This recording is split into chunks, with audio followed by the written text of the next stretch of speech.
A few moments later. Assalamualaikum warahmatullahi wabarakatuh. Kami dari kelompok 3 ingin memaparkan materi tentang strategi menghadapi ancaman di bidang Ipolek Sosbud Ankam.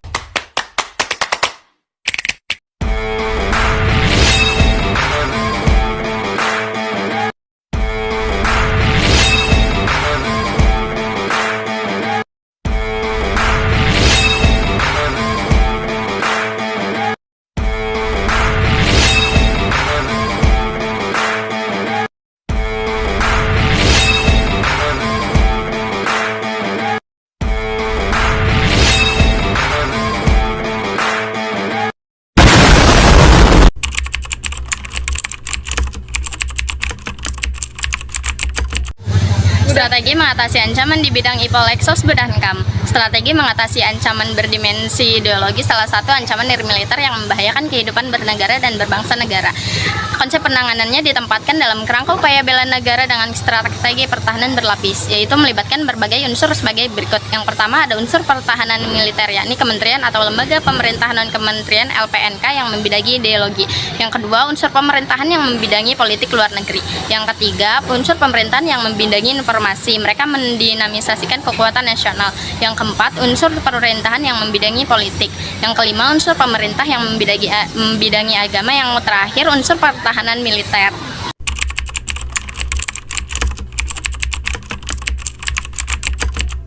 Strategi mengatasi ancaman berdimensi politik. Langkah-langkah yang ditempuh menghadapi ancaman berdimensi politik dilaksanakan melalui dua pendekatan. 1. Penguatan penyelenggaraan pemerintah negara yang sah. Kedua, penguatan lembaga legislatif sehingga menjadi lembaga yang berkualitas dan profesional. 3. Pengamatan kekuatan nasional politik nasional. Pendekatan keluar diarahkan untuk dinamisasikan strategi dan upaya diplomatika melalui peningkatan peran instrumen politik luar negeri dalam membangun kerjasama dan saling percaya antar negara yang dimulai dari tatanan internal, regional, dan supraregional hingga global. 1. Pada lingkup internal, yaitu melalui penciptaan, pembangunan, dan peningkatan kondisi dalam negeri yang makin mantap dan stabil. 2. Pada lingkup regional, politik dan diplomasi, Indonesia diarahkan untuk selalu aktif dan berperan dalam membangun dan meningkatkan kerjasama dengan negara lain. 3. Pada lingkup supraregional, politik luar negeri dikembangkan untuk berperan dalam penguatan ASEAN Plus 6 yang terdiri atas 10 negara anggota ASEAN bersama-sama dengan Tiongkok, Jepang, Korea Selatan, India, Australia, dan Selandia Baru. Yang keempat, pada lingkup global politik, luar negeri harus memainkan perannya secara maksimal dalam memperjuangkan kepentingan nasional. Ya udah, cukup sekian dari saya. Kurang lebihnya mohon maaf. Wabillahi taufik wal hidayah. Assalamualaikum warahmatullahi wabarakatuh.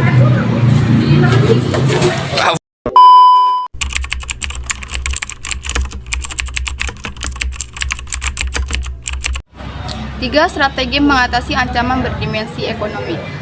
Sasaran pembangunan bidang ekonomi adalah pertumbuhan ekonomi yang cukup tinggi, kesejahteraan dan berpenangkalan efektif sekaligus mampu menjadi pemenang pada era globalisasi. Untuk menghadapi ancaman berdimensi politik dari internal, prioritas kebijakan sebagai berikut. Yang pertama ada pembangunan infrastruktur. Yang kedua ada penciptaan iklim usaha. Yang ketiga ada pemilihan teknologi tepat guna sebagai solusi pemerataan kesempatan kerja. Yang keempat ada penciptaan lapangan padat karya sebagai solusi pemerataan kemiskinan.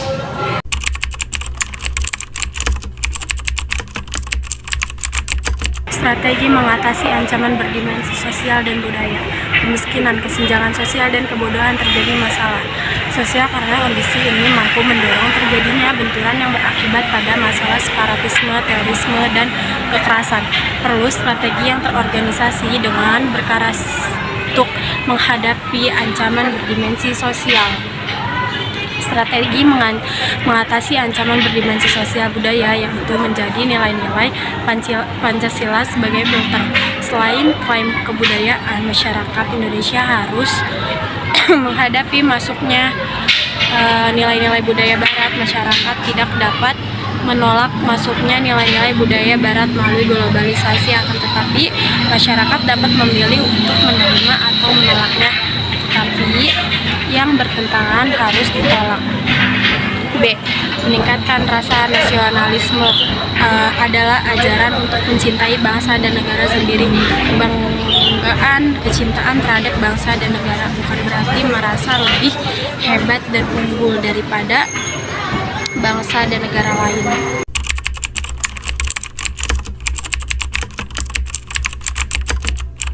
5. Strategi mengatasi ancaman berdimensi pertahanan dan keamanan. Untuk mencapai tujuan tersebut, kebijakan pertahanan negara dirumuskan dalam 5 sasaran strategis yang saling terkait. Kelima sasaran strategis tersebut sebagai berikut. 1. Mewujudkan pertahanan negara yang mampu menghadapi ancaman. Kedua, mewujudkan pertahanan negara yang mampu menangani keamanan wilayah maritim, daratan, dan dirgantara. Ketiga, mewujudkan pertahanan negara yang mampu berperan dalam menciptakan perdamaian dunia berdasarkan politik bebas aktif. Keempat, mewujudkan industri pertahanan yang kuat, mandiri, dan berdaya saing. Dan yang terakhir, mewujudkan warga negara Indonesia yang memiliki kesadaran bela negara. Terima kasih.